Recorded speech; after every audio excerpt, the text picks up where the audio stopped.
Headlines are shocking the real estate industry as well as homeowners across the nation. And one thing that I am watching for is how are the CEOs, how are the brokers, how are the leaders of our industry responding to these changes, and how are they going to adapt moving forward? In this video, you're going to be able to see exactly how our CEO and the entire executive team are responding and how they're adding more value to us agents at LPT to get through these changes, versus just coming on and offering us some comfort and some words to say everything's going to be okay. Instead, they digested the 100+ page settlement, they regurgitated to all of us at LPT, and they took this as an opportunity to educate us agents and then to provide the knowledge that we need to make sure we're able to operate at the highest level during this period of unknown, as well as give us brand new tools that will allow us as agents to provide the best experience for our clients as we adapt to the changes that is happening industry-wide.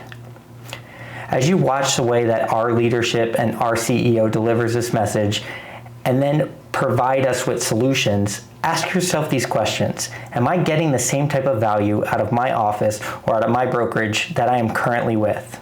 Is my office or brokerage building tools to allow us to enhance the experience for us as agents as well as our clients without adding any additional fees?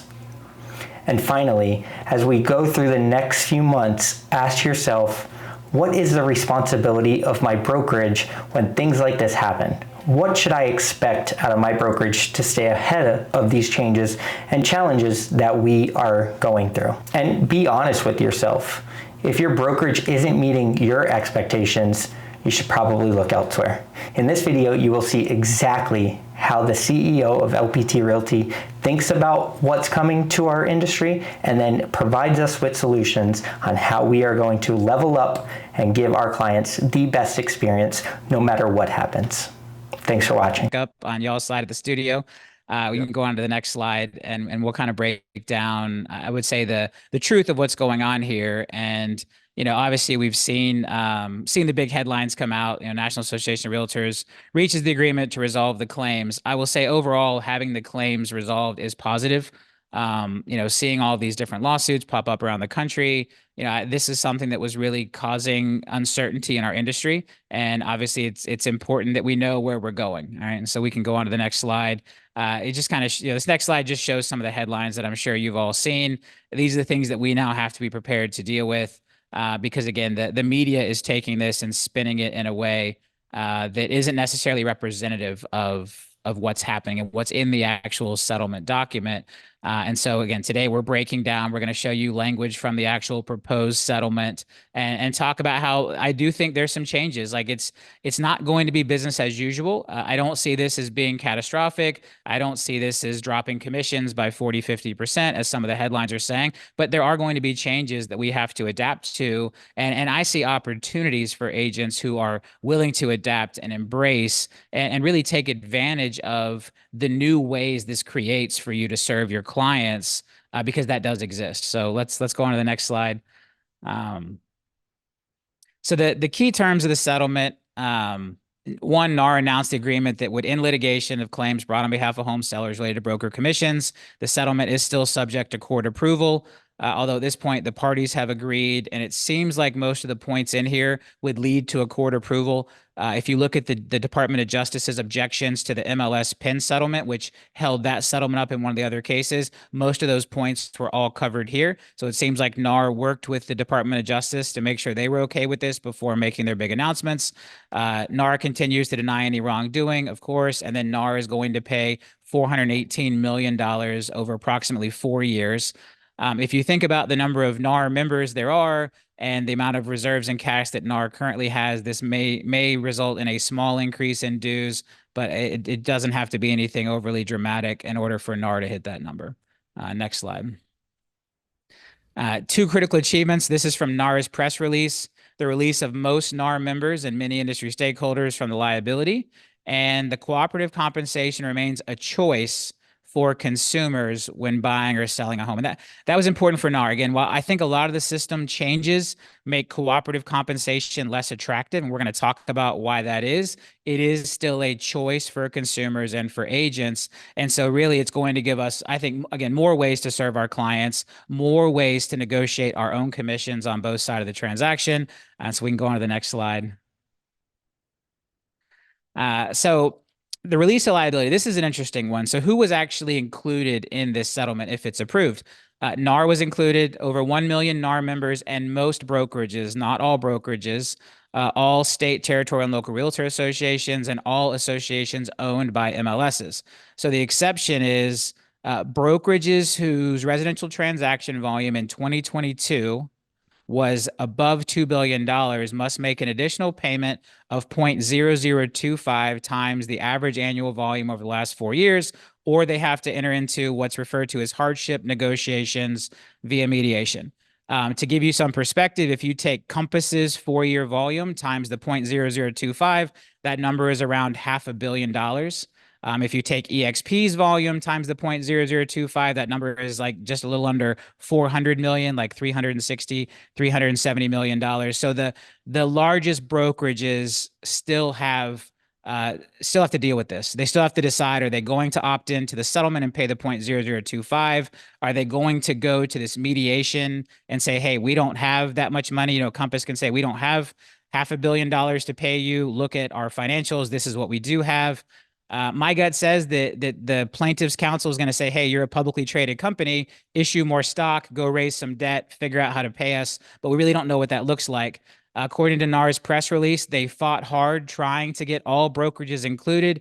But in the end, the plaintiff's counsel was unwilling to release basically what ended up being the top 100 brokerages in the country. And if you do the math on that 0.0025, if a company's average volume was around the 2 billion mark, which was the threshold, you're looking at $5 million for them to add into the settlement, again, up to as much as $500 million. So there's still a lot of money in question here beyond the $400 million that NAR is paying. And then too, I think there's going to be some ripples inside of the industry and NAR, because these brokerages were basically not included in the global settlement. And so again, we're going to be watching that closely. You know, roughly a third of the money goes to the attorneys, and then the rest is spread between all of the consumers who opt into the class action settlement. So, you know, you've probably gotten a class action notification in the past. You'll get a little postcard in the mail that says, hey, you know, you're a part of this settlement because you sold a home during the last 4 years. Here's your check for $50, $40, whatever that number ends up being, depending on how many brokerages actually settle in the end. Going on to the next slide.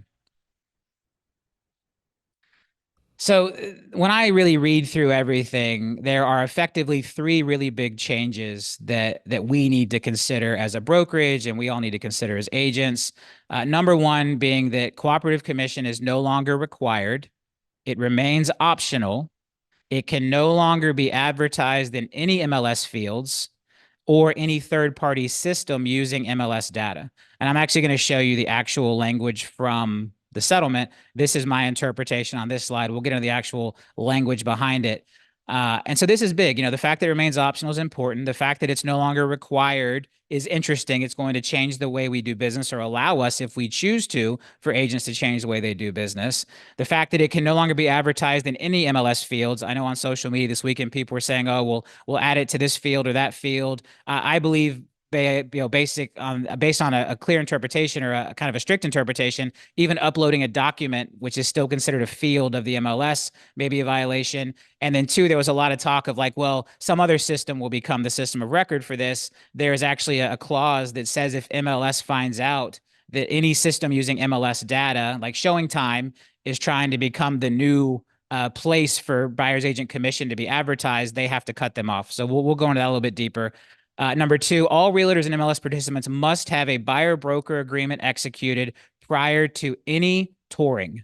All right, so before the first tour, you have to have a buyer-broker agreement signed. This is massive. This is probably one of the most impactful changes, and I think this is actually going to be good for buyer's agents in the end, because everyone has to do it, including the listing agent. We'll talk about what that looks like. So everyone now has a level playing field to get that buyer-broker agreement signed up front. And here's the important one: the final compensation cannot exceed what is agreed to in the buyer broker agreement. So if your buyer broker agreement is signed at 2%, and then you sell a house where the listing agent is still offering cooperative compensation at, say, 3%, you do not get the extra point. That extra 1% has to be repaid back to the consumer because you cannot make more than what was in your agreed to buyer broker agreement. You cannot go up if the seller is willing to pay you more. So that's an interesting kind of twist. And then 3, since all commission amounts are now negotiated with each party prior to the offer. So think about that. I've used this word of decoupling commissions. I had some people challenge me on that and say they don't see this as decoupling commissions. Whatever commission you negotiate with your buyer as a buyer's agent is the commission you will receive. So again, if you negotiate a 2% commission with your buyer's agent and then you sell a house that's offering 3% cooperative commission, you still only get 2. So the commissions have absolutely been decoupled. You have to negotiate your buyer commission with the buyer's agent or with the buyer, and then the listing agent is going to negotiate the listing commission with the seller.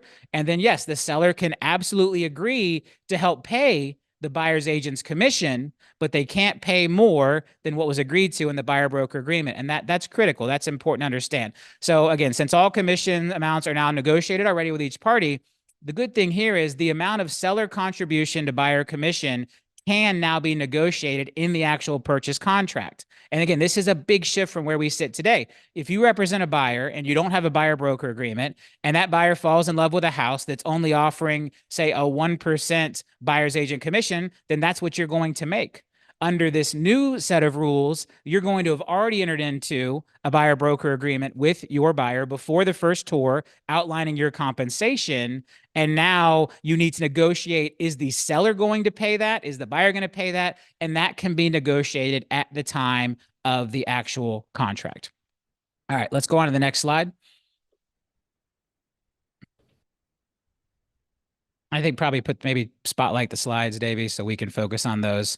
We're going to go into the backup, the detail behind. Can you spotlight? Yeah, there we go. We'll get them back to full screen for you guys. All right, so this is actual language from the settlement. So again, I just gave you my summary. We're going to go back to my summary, but first I want to take you through the actual settlement language, and then we'll get back into how I think this looks for business going forward. These are the things that are required to be changed as practices, as if the settlement is approved by the courts.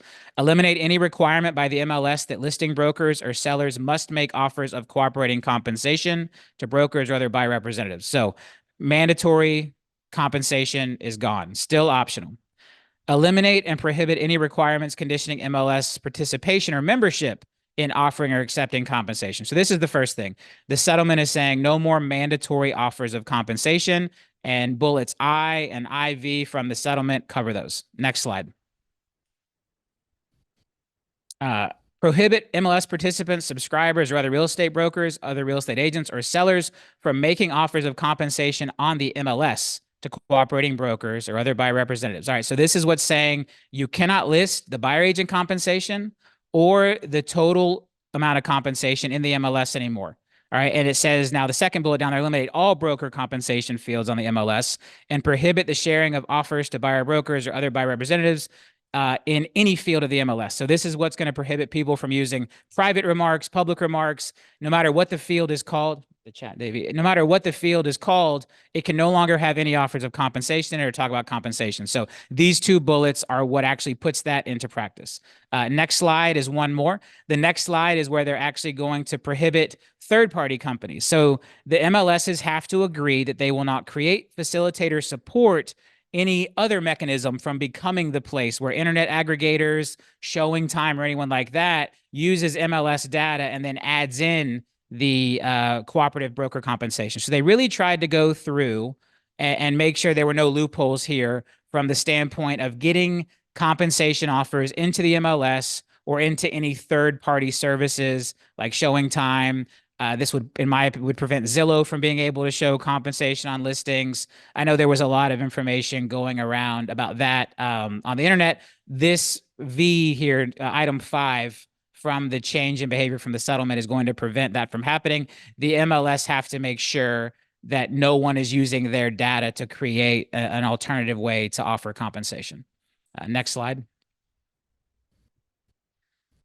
This is the big one. Require that all MLS participants working with a buyer into a written agreement before the buyer tours any home. All right. So now think about this. Even if you're the listing agent, you cannot tour the buyer on that home if you're ever going to make compensation from them without getting a buyer broker agreement signed up front. So everyone has to deal with this now. So if you think about it in today's world, if you ask for a buyer broker agreement, maybe the buyer just calls around until they find an agent who is willing to show them a house without a buyer broker agreement. Now, every single agent before touring, before the first tour of any home, they have to have a buyer broker agreement signed. So again, this levels the playing field. Now, the consumer can call a million agents. They're going to have to commit to someone before they can tour a house. So I see this as an actual win for buyer's agents. So if you're going to receive compensation from any source, the agreement must specify and conspicuously disclose the amount or rate of compensation it will receive and how the amount will be determined. B, the amount of compensation reflected must be objectively ascertainable and may not be open-ended. You can't write buyer broker compensation shall be whatever amount the seller is offering to the buyer. You have to have an actual percentage, or it can be a percentage plus a flat fee. So you could say 2% plus $500, 4% plus $1,000, but you can't say whatever they're willing to pay me on the sell side. So again, they really wrote this trying to close the loopholes to provide a new way for this to happen. And then C, MLS participants may not receive compensation for brokerage services from any source that exceeds the amount or rate agreed to in the agreement with the buyer. So whatever that number you agree to with the buyer, if you find a listing that's offering a 10% commission, you can't make that 10% because of what you agreed to with your buyer. The other interesting thing here, and we're going to see how the final rules are written, it says from any source. So our other sources, like maybe you recommend a home warranty company and make some money there. Maybe you recommend an alarm system company and make some money there. We don't know until the final rules are written if those types of compensation will be limited as well to the maximum amount that was set in that buyer broker agreement. So again, this is the actual language from the settlement talking about the buyer broker agreement and how that's going to play out now in the future. There is still obviously some things to be determined in the rulemaking by NAR, but this is what the settlement actually says when it comes to the buyer broker agreement. And the big things here are before the first tour, that's massive, not just before closing, not just before writing an offer, before touring, if you're ever going to make compensation from them, right? And then from there, we go into it has to be objectively ascertainable. You can't write whatever they offer me on the sell side is what I'm going to take.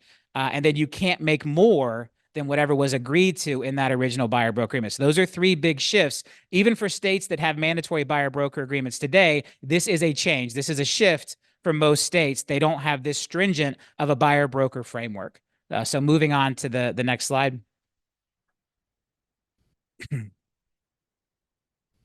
And maybe go back up full screen. And then this one's not super long, but NAR has to rescind or modify any existing rules that are inconsistent with the practice changes reflected in paragraph 68 of the settlement. So policies like Article 1616 will need to be rescinded or modified since commissions have already been negotiated and there is no longer a mandatory cooperative compensation. So for those of you that don't know, the reason you cannot negotiate commission in a contract today is because of this standard of practice 1616. This is a clear example of one that will have to be modified or rescinded under the new framework because there is no longer mandatory buyer agent compensation, which is, again, going to create a situation where agents negotiate a commission with the listing agent, a commission with the buyer's agent, and then the final negotiation is, will the seller be helping pay any of the buyer's agent's commission? So it really is three negotiations, right? Listing agent negotiates the listing commission. The listing agent can choose to pre-negotiate a contribution to the buyer's agent. We're going to talk about that here in just a minute. And then the buyer's agent negotiating the commission with their buyer at the time of the buyer broker agreement. All right? And I have not seen any language that says you can't reduce your commission, only that you can't increase it. So if your initial buyer broker agreement is signed at 4% and you end up only getting 2% because the buyer is short class of funds, whatever, that's okay. On the flip side, again, from what we see today, on the flip side, if your buyer broker agreement is signed at 2% and then someone's offering 4 or 5, the extra is not going to be able to go to you under the rules and the way they're written. All right, next slide.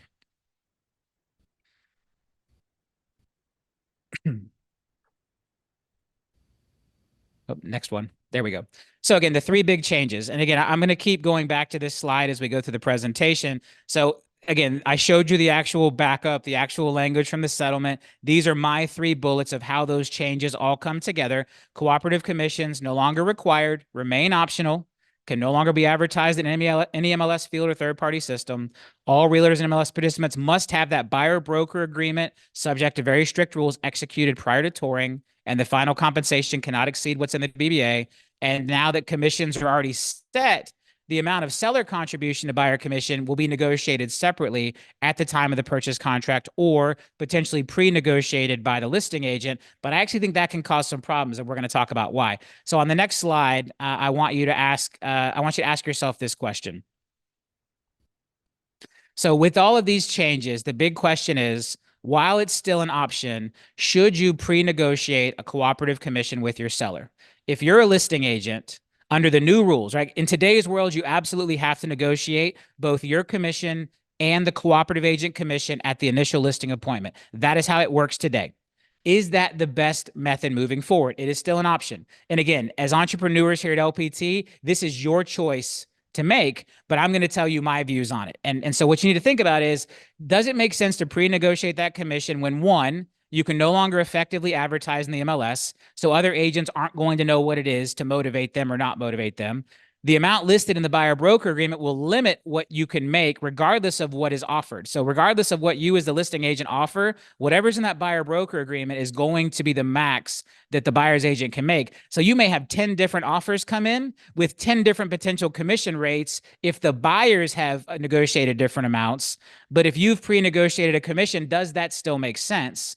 And then now that your seller actually has the power to decide any seller contribution to buyer's agent commission on a case-by-case basis for each contract. I want you to think about how powerful this is. This actually gives, in my opinion, agents more flexibility in how deals are put together. Instead of pre-negotiating a commission, the seller would now have the choice to look at the commission in each different offer and decide which offer is best, which offer is highest and best, and that's not always going to hinge on the commission rate.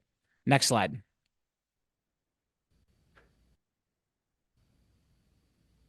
So the seller experience, I kind of just alluded to this. There's basically 2 ways as agents you can think about this. The listing agent can pre-negotiate a total commission. You can go on that listing appointment and say, you know what, Mr. Seller, 6% commission, 3 for me, 3 for them, 8% commission, 4 for me, 4 for them, whatever it is, very similar to today's situation. Or the listing agent can make a choice to negotiate only the listing side of the commission at the listing appointment, but then prepare the seller that there will be requests to contribute to buyer's agent commission in the future. I want you to think about how that negotiation goes. Hey, Mr. Seller, all I'm going to do today is have you agree to pay me as your listing agent 2, 2.5, 3, 4, 5, 7, whatever that percentage is. But I do want you to be prepared that when the offers start to come in, some of those offers are going to ask for us to contribute to the buyer's agent's commission. And together, you and I are going to look at each one of those offers, and we're going to make a decision for the one that is best for you. Which one sounds like a more powerful position to come from?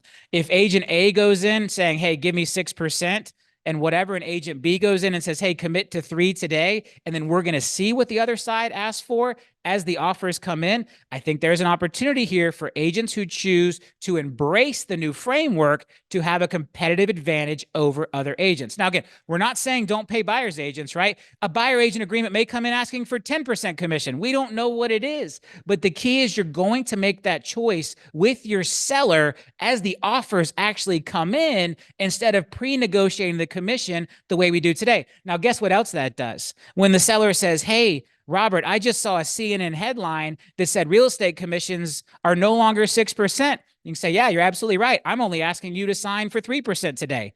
Now, we don't know how much we're going to have to pay the other side. We'll find out as the offers come in. Maybe it's still 6%. Maybe it's 5%. Maybe it's 7%. I don't know. But yes, at today's signing with me, before the change, I would have asked you to sign a commission agreement for 6%. Today, I'm only asking you to sign a commission agreement for 3%, and then we're going to determine the other side's commission as the actual offers come in. To me, that is a much more powerful position to put yourself and your client in as a real estate agent. Next slide. All right, so let's look at 2 examples of this. So You list a home with a $450,000 asking price and you do not pre-negotiate the buyer's agent commission. This is option two. Two offers come in. The first offer is $450,000, and that buyer signed an agreement for 4% commission with their agent, and the agent is now asking your seller to pay the entire 4%. Your seller would net $432,000. A second offer comes in at $430,000. And that buyer signed a buyer agreement at only 2%. And again, they're asking your seller to pay the commission. Offer one nets your seller more money. Had you tried to sell your seller on the commission, you probably wouldn't have landed at 4%. You probably wouldn't have landed where you are. But now you can look at each offer individually and determine what's best for the seller. Let's look at on the next slide that same scenario with a pre-negotiated commission.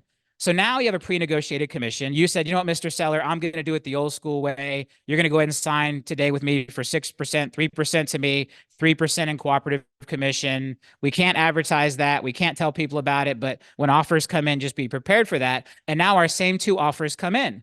So now on offer one, you have to have, which is actually the better offer, you have to have a tough conversation with your seller and say, well, I know I told you I thought it was going to be 6%, 3% for me, 3% for the other agent, but this agent's asking for 4%. So we're going to have to do an excess credit to pay the difference in buyer's agent commission, but you're still going to net $432,000.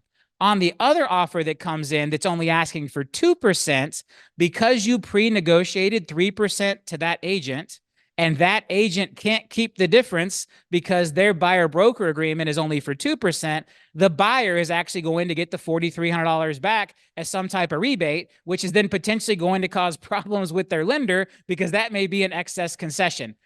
So again, there's a lot of things to think about here where while the old way is still an option, all right? And again, I'm not telling you how to run your business at LPT. We will support you no matter which method you choose, as long as they're state compliant and legal. I just see where the old way is going to cause some problems because now that buyers are negotiating the commission at the time of the buyer's broker agreement, if that is lower than what you pre-negotiate, you actually are hurting your seller. And if it's higher than what you pre-negotiated, now you've got an awkward conversation with your seller. So again, I think over time, we're going to see less and less agents pre-negotiating that commission. Now, you absolutely need to prepare your seller for it. You need to tell your seller, hey, this 3% you're paying me, that's not the end of the day. There is going to be most likely some other commission you're going to participate in. But the idea of pre-negotiating that and trying to do a co-op commission and then trying to find a way to communicate that out, or worse, taking 1,000 phone calls from buyer's agents saying, how much is the pre-negotiated commission? How much is the pre-negotiated commission? Since you can't advertise it in MLS, I think over time, the old way is going to get less and less popular, and you're going to see more agents embracing the framework of kind of how this was built and what this now opens up. Next slide. So impacts of the settlement. This is important. FSBOs and builders. And I've seen a lot of questions about this in the chat, and I wanted to wait till we got here to talk about it. So FSBOs and builders, one, they've already shown us how markets will behave because FSBOs and builders never had mandatory cooperative commission. They never had all of the things that are now being eliminated. And you always had to negotiate any commission contribution from the FSBO at the time of offer. And then builders were going to put out their numbers, and maybe some builders pay higher, some builders pay lower, depending on market conditions. I want you to think about a world where all buyers are under a buyer broker agreement. That should say buyer broker agreement, not BAC. Sorry, wrong acronym there. Every buyer is under a buyer broker agreement. And so if all these buyers are already under a buyer broker agreement because they've already started touring houses, to me, that's going to take away some of the builder's power to suddenly slash commissions in a hot market. Because if all of the consumers are already under a buyer broker agreement at a certain percentage, the builder's going to have to either turn those people away, tell them to come out of their own pocket, or they're going to have to continue to pay what is in line or contribute what is in line to help those buyers pay the commission. So I think that the buyer broker agreement existence is actually going to help agents when it comes to working with builders and obviously with FSBOs, because you're going to see more of those proliferate around the industry.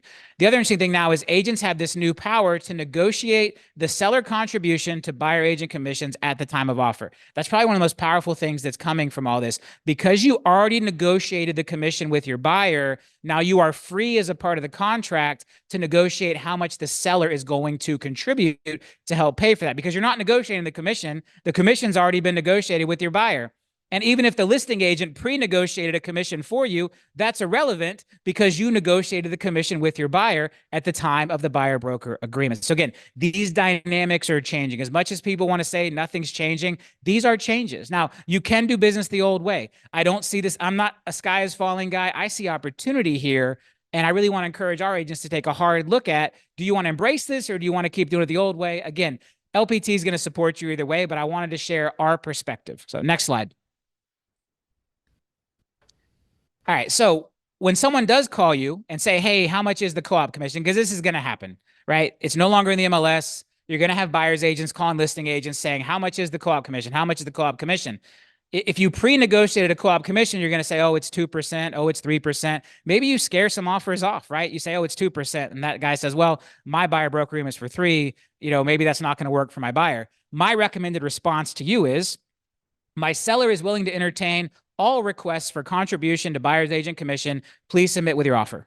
You're not turning not turning anyone away. You're not presetting any type of commission levels. You're not discouraging agents who maybe do have a higher buyer broker agreement.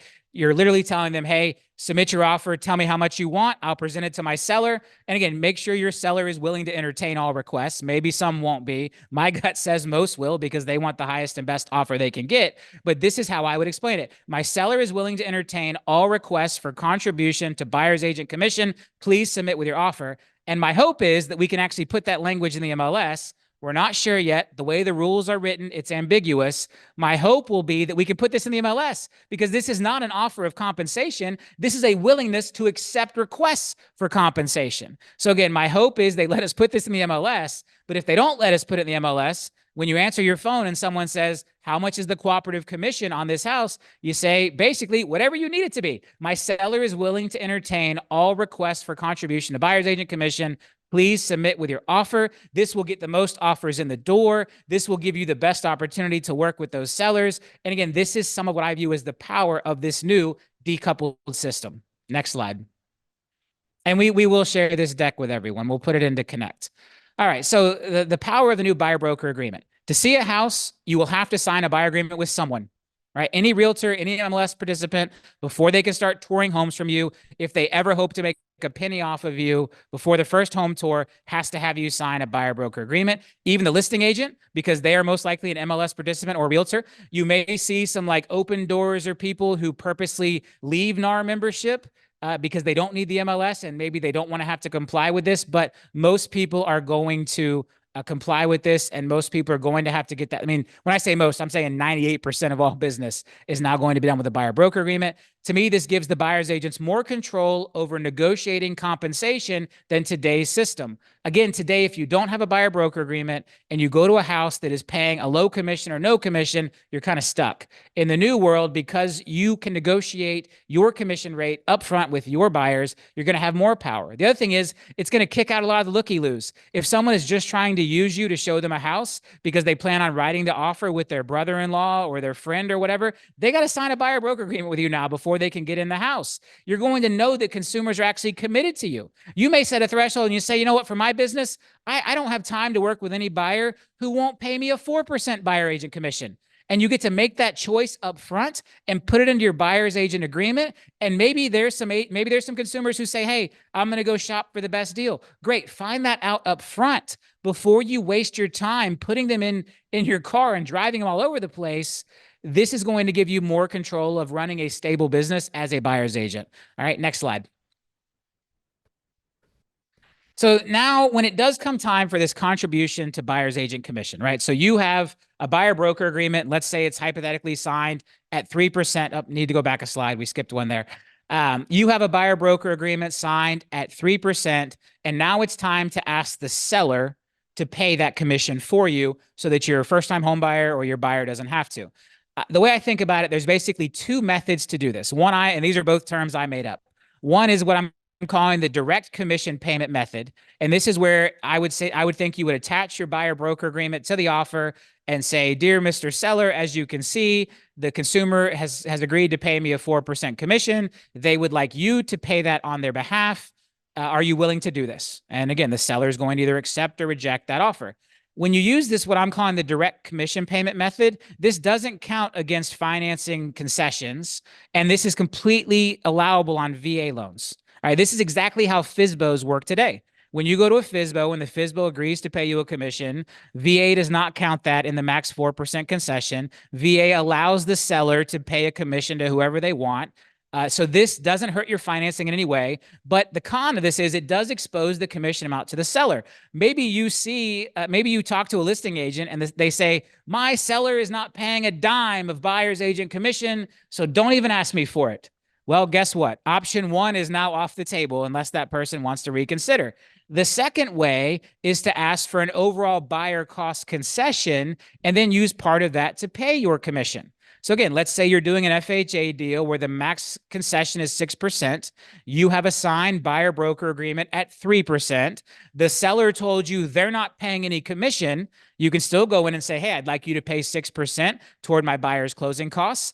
And then your buyer can use 3 of that 6 to pay your buyer broker agreement and the other 3 to pay some of their closing costs. You may have to negotiate with the lender a little bit on junk fees or whatever, but this again gives you as a buyer's agent more flexibility in how you negotiate your compensation and then how you ultimately get the seller to pay that compensation. So the pro here is it doesn't expose the commission amount at the offer. So if the seller, for whatever reason, just does not want to pay buyer's agent commission, fine, make a seller concession instead, but you as the buyer's agent can still get paid. The con here is in this method, it would count against the financing a seller concession. So you have a choice. So now when you're going to make those offers, you can look at both sides of the coin and determine what's going to be best for you getting your buyer's offer accepted and earning the compensation that you already negotiated under your buyer broker agreement.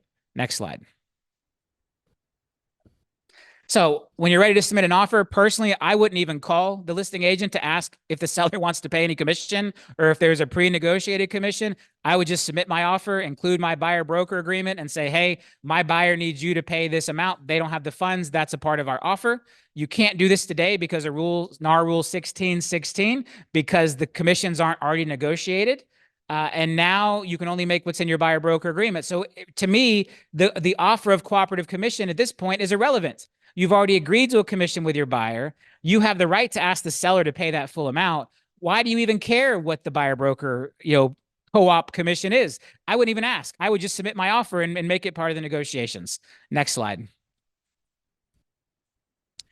So the big question remains. We've seen this slide a couple of times. While an option, should you pre-negotiate a cooperative commission with your seller?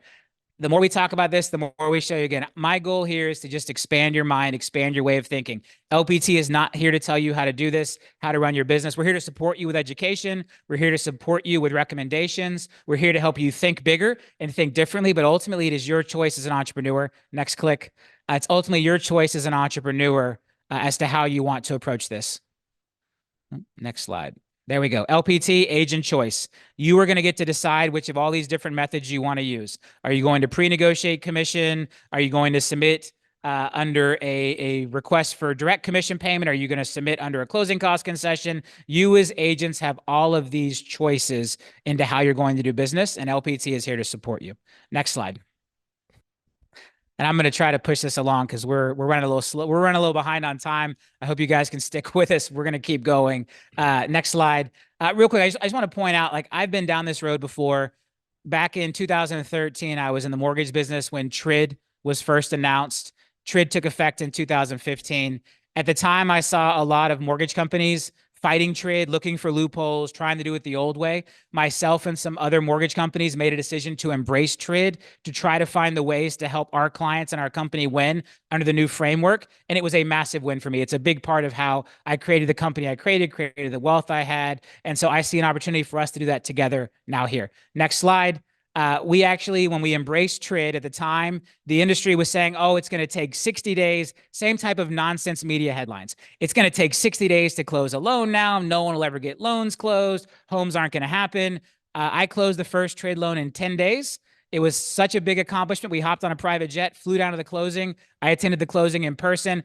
My point here to you is embracing change for me was a massive part of my success. And that's why I'm talking to you today about how I envision your ability to embrace this change and create wins for yourself. Next slide. You'll notice 4 of the faces in this picture on the next slide. Steve Dickman, Lewis, and Matt Hodge were all on that jet with me 10 years ago when we flew down to celebrate that first trade closing. Again, the leadership team here at LPT has been together for a long time. We've been through this together before. We've been through this in other industries, and we are here to help guide you through it and to help challenge you to think bigger and think of creative ways to create those wins. Next slide. At the time, forms were another big part of this. So when this all changed, the good faith estimate went away with TRID. The industry made up this new quote sheet, which is, here's an example of one. It was a super ugly document. I made a decision to go a different direction. I'm a marketer. I decided to make good looking documents. Next slide. And this is something we're going to do for you here at LPT. We're now going to get into the tools that LPT is going to create for you. Again, following the roadmap I used for TRID a decade ago. So while the rest of the industry was using the documents on the left, my company was using the documents on the right. My picture, great graphics, still met all the regulatory requirements for disclosing the information to the consumer, but it made us look good. It made people feel better about accepting the new information. And so we're going to take this again. This is stuff I did a decade ago to prepare RP funding for TRID. I'm now going to show you the previews of some tools that we've been working on to do this exact same thing for LPT agents, so you can stand out when it comes to getting that buyer broker agreement signed, and you can stand out when it comes to getting that customer relationship up front so that they can do business with you. Next slide. One last, okay, I got a little ahead of myself. TRID forced my customer relationship to start with disclosure. Before that, we didn't have to get documents in people's hands at the very beginning. Mandatory broker agreements is doing the same thing. Our job at LPT is to make this as simple and effective as possible for both you and your consumer. And that's a responsibility we're going to take seriously as your broker. Make this as simple and effective and attractive as possible for you and your consumer to get through that new upfront buyer broker agreement and get committed to each other and do business. Next slide. All right, so the new LPT buyer broker agreement system is going to be customizable, easy and convenient, mobile friendly. You'll be able to deliver through email, SMS, or print. You know, we love print. You can initiate from mobile and execute on mobile, and you as the agent will decide what level of information to include in that sales process, in that sales presentation to get your buyer broker agreement signed. Next slide. Now, you know this stuff's going to look good because you know everything at LPT is going to look good. A new home buyer packet. This is the new printed bound magazine. The buyer broker agreement will actually live in the back of this and be perforated. So you can give them the magazine, walk them through your value proposition, get that buyer broker agreement signed in person, and then tear the perforation out of the back, take a picture of it, upload it to LPT Connect, and you are ready to go. While everyone else is handing out ugly black and white forms, you are going to make a marketing presentation as a part of getting your buyer broker agreement signed so that your customer can understand your value and understand the benefit of working with you as an LPT agent at what is a difficult time getting a document signed up front. And we will customize the documents to be state compliant that are in the back of this magazine that can be torn out. Another way that LPT agents will have an unfair advantage and show up differently. Next slide. All right, as much as we love our print, we want to have an amazing online experience too. This online experience can be launched from inside of LPT Connect. It will be desktop or mobile friendly, and you as the agent will customize what that journey looks like to getting the consumer to sign the buyer broker agreement and reviewing your packet on a device. Next slide. So you'll see here on the left, there's a couple of different options. You decide which of those tabs are present. We've put some examples here. Why work with an LPT Realty agent? My pledge to you. Best practices for house hunting. Resources available to you. Buyer broker agreement. Privacy policy and broker disclosure. Signature. It's an easy-to-use wizard modeled after a TurboTax style integration that allows the consumer to go through this process in an understandable way that helps position you, create and show your value, and give them access to easily sign the documents they need to be signed. Next slide. The cool thing here is you decide which of those tabs on the left actually show up. You may say, hey, you know what? I just want to send the buyer broker agreement. I don't want to do all the other stuff. No problem. You'll be able to set that setting inside of Connect. And when the link goes out to your buyer, and the link can go out via text message, email, you decide how to deliver it. It's instant. And for some consumers, you may have them look at all of these resources. Other consumers, you may just put the buyer broker agreement in there and be done. But they can e-sign it online inside of our system instantly. You guys can be doing this on a hood of a car. You can be doing it while you're driving to that first appointment. We are giving you the tools to put the buyer broker agreement and all other relevant information to build that initial relationship in the consumer's hands as absolutely easily as possible with a click of a few buttons inside of LPT Connect. Now, this was originally supposed to be part of LPT Connect 3.0. All right. We just announced LPT Connect 2.0 at our conference, which is all about connecting you to each other. We are actually already working on and planning 3.0 and 4.0 for release in the future. This buyer broker agreement system is one of the things that we were building into Connect 3.0 that we are bringing back now to launch as soon as possible, to have it in your hands before the deadline of when these changes take effect. Really exciting system. We are not going to replace .loop. We're still going to use .loop for contracts, state-specific documents. We are purely building this system for the initial point of contact, the initial sale, the initial disclosure, the initial buyer-broker agreement. All right, so really exciting stuff coming out here. Next slide.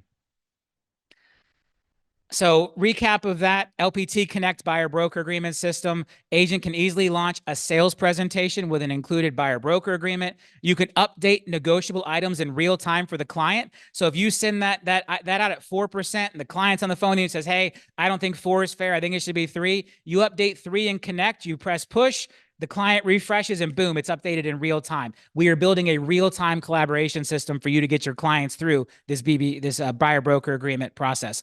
Instant delivery via SMS, email, or you can hand it to them in print. Agent decides which screens are included in the flow, and the software will allow the least friction possible for getting a buyer broker agreement signed. This is going to be a huge advantage for LPT agents as these new changes come into play. Next slide. We're also launching buyer power tools. All right. We've had listing power tools for a long time. Listing power tools was all about positioning you on the listing side, which again is now more important than ever, because consumers are more likely to try to negotiate more of the commission. Commission negotiation is now a hot topic. So having listing power tools is more important than ever, but we're also now bringing buyer power tools to the table, which will be more magazines, more collateral information, that integrated buyer broker agreement system in print, everything you need to show up like a rock star and win in the new world order. Next slide. Here's some other great views of that. Again, you guys know what our magazines look like. You know how impactful the printed collateral is. We are going to take that to the next level on the buy side, because it is now more important than ever that you show maximum value to the buyer at that all-important time when you're not asking them to commit to you through a buyer broker agreement. Next slide. There's going to be a new buyer box in development. I'm not going to talk too much about this today. It's probably going to have a tape measure with an LPT logo on it and some other cool stuff. But again, we're looking at ways to give you that shock and awe box, that package that you can hand to a potential buyer as you are meeting with them before that first tour and getting that buyer broker agreement signed. We want to make sure that you have the absolute best tools to show up like no one else and win in a market that is shifting and changing. Next slide. So LPT Realty, your brokerage for life. We take less commission, which in the event that commissions do compress is going to be more important than ever. We are actually nimble and actually be able to bring information like this to you in 72 hours and already have amazing tools in the works that we can pull up a whole year in development path and get in your hands in time for this deadline. And my commitment to you is that LPT Realty will pioneer tools to help agents protect fair commission rates on listing and buying transactions and help you show up like no one else and win in absolutely any market. That's the end of my presentation. So last thing, again, how will you decide to proceed? 100% up to you as an agent. And now we're going to throw it back for a little discussion with my two friends in the studio, although we are way over time here. If you guys can stick around, we'll stick around for a few more minutes. But Lewis, Hodge, let me get some reactions from you guys. Yeah, absolutely, man. So one, if you guys thought that we were just gonna be like, hey, here's the changes, we're gonna explain it, you already know that we're working on our end to do our part. And we talk about all the time is that the brokerage will always do our part to enhance our agent's experience, to make sure that you guys continue to go faster. And so again, we were thinking about these things over the weekend. We knew this was coming. I don't think we thought it was going to kind of happen so early, but we did. But Lewis, I want to kind of get your thoughts. We talked about this on Real Estate First Friday, actually, just last week. We were saying, hey, a big part of that people neglect is we go to the listing presentation and we show up. But on the buying side transactions, we'll show up in flip flops. We're like, hey, here's the house, open the door. There's not a lot of preparation there, and it's a massive opportunity that's missed. And while I know we went through a lot of information here, there's a lot of additional questions. And just so you know, we will download the chat. We will pull out all the questions, and then we'll make those available for you inside of Connect. So if you didn't get your question answered, know that that's coming. But we talked about this specific thing about adding value at the time of your first interaction with the buyer's agent. So as you're kind of seeing this information, where does your mind take you when you're looking at Yeah, this? absolutely. So first, guys, again, we cannot reiterate enough that there is a lot of information in today's Motivational Monday. There is a lot of topics. We are just 72 hours into seeing the settlement, seeing the language that was proposed in the settlement. Keep in mind, as mentioned, the court still has to approve the settlement. If there are any type of material modifications or denials of the settlement, there is a rescission period that takes place with the parties. So I believe that, the settlement agreement will be approved by the court. More often than not, agreements of this nature do get approved. The anticipated inaction date is around July of this year, so that's when we see it happen. But yeah, change is scary. As mentioned, change can be a very scary thing. But one thing here at LPT Realty is that we are resilient, and when change happens, we are ready to embrace that change and come out the other end winning. Change creates opportunities, and one of the biggest opportunities that exists with this change that took place is on the buyer side of the equation. We have always been very prepared and had hard tools sharpened on the seller side. Yep. How do we show up to a listing presentation? How do we make ourselves unique when we are in front of that seller? This change has now unlocked that opportunity on the buyer side of the equation as well. And we know that here at LPT Realty, we are going to show up differently, and we are going to show up unique and extract and exploit that opportunity that has been created That's right. through these changes. Love it, man. I love it. So you kind of said some things just to make sure that we're all on the same page. So when you're saying it's a proposed settlement, so while we believe that both parties have somewhat agreed to it, hasn't been ratified, meaning fully approved by the courts. And so when that happens, you're saying the effective date, should everything go through, would be around July. Yeah, that's correct. There's still hearings that have to take place to enact the settlement agreement. Parties have to opt into the settlement agreement. But if everything moves its course accordingly, I do believe around the July timeframe is when the changes will take into effect. Okay, awesome. One other thing I want to throw back to, if you guys saw that photo, that photo was so funny.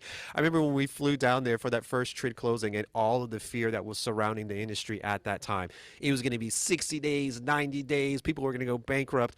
And Robert got it done. Like, it was 10 days was the first closing. And so I think the flight down to the closing probably cost more than what you made on it. But I think it was 100%.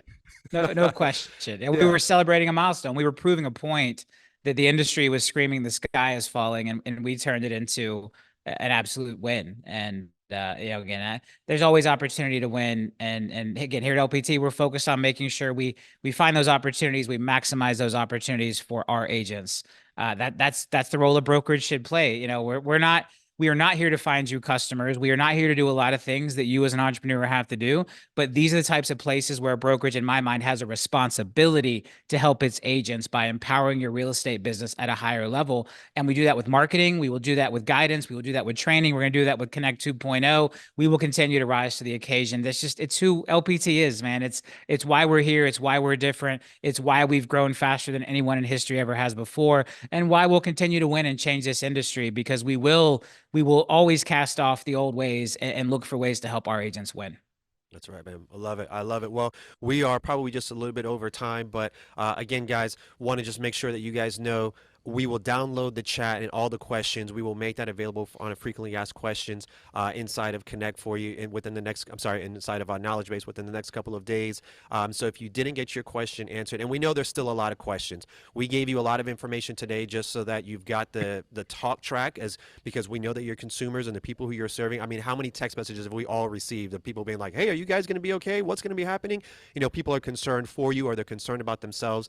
And so the conversations are going to be flowing out there. So we wanted to give you some early information to help you be armed in those conversations. But as we get closer to that deadline or that change point, we will make sure that we have all these tools in place. We'll have ample training. We'll be talking about these things on Real Estate First Fridays and strategies on how to engage in those first kind of initial conversations as you're explaining it.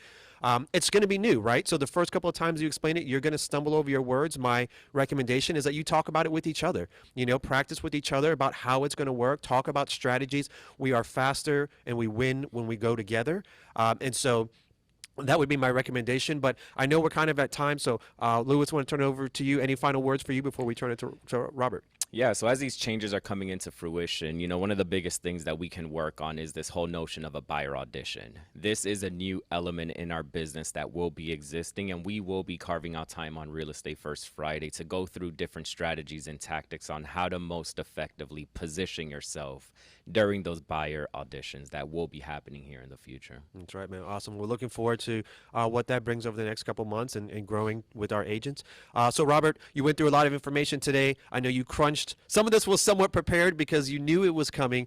And, you know, I think Matt Levy, our chief strategy officer, always kind of says this phrase, like, Robert has this weird ability to look around corners and kind of see what's happening. And I remember when we first launched Listing Power Tools and LPT Realty, it was into a time where no one could really see why it was happening. I mean, we trusted that you had something, but you're like, hey, man, I think that the market was right, and you were looking for specific things. And so for people who have been on the journey with us now, they get to see further and further of why you did it at that time, what was coming. And I think it builds a lot more credibility into your ability to navigate these waters and help our agents navigate these waters. But what are your kind of final thoughts, and what should we be thinking about as we're going into this week? Yeah, look, I think this could have been a real problem for our industry. If you look at the lawsuit, you know, again, when the lawsuit was filed before we started LPT Realty, we knew this was on the horizon. We'd been thinking about what a new world would look like. You know, we've read the DOJ stuff. We've read all the briefings. Like I read everything I can get my hands on. I think that helps shape some of that ability to kind of see around corners, as Levy calls it. But, you know, this really was a good outcome for us as an industry. I think some things were right in here. Again, we can all, you know, we can wish that it wasn't going to happen. We can wish that things were back the old way.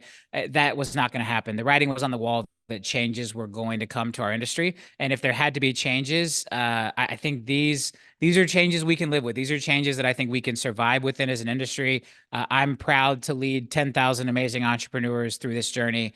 And be able to draw from my past experiences and draw from our amazing technology and the great team we built here to put you all in a position to win, because that, again, that's what it's all about. That's our job as your brokerage, is to help put you in a position to win as an entrepreneur. And we take that seriously. So again, really, really great to join everyone here today, share this information. We'll get everything posted online. We'll read through the chat and bring more knowledge next Monday. One more congratulations to Natalie Cox and our other new state brokers. Brokerage for life. You know, we're here to win at every turn. We're here to give LPT agents that unfair advantage, give you amazing marketing tools, give you agent choice, give you an online connected community. Like, we will just keep bringing, we're going to keep bringing the fire at every chance. Every time there is something to overcome. You know, we joke a lot about this ability to turn lemons into lemonade, Hodge. And, you know, when the industry handed me lemons in 2007, when I lost my job and I launched RP Funding, and then with TRID in 2015, and now with this settlement, like, you give me lemons and all I see is a lemonade recipe, and I'm excited to make lemonade with the amazing 10,000 entrepreneurs here at LPT Realty. So go out there, have a great week. Ignore the noise. You know, don't bury your head in the sand. Recognize that change is coming, and we have to be prepared for change, but the sky is not falling. Ignore the noise. Focus on your business. Know that we have your back, and we will be bringing more training, more tools, and more benefits for our LPT agents to win in this new market. So have a great week, everybody. Awesome.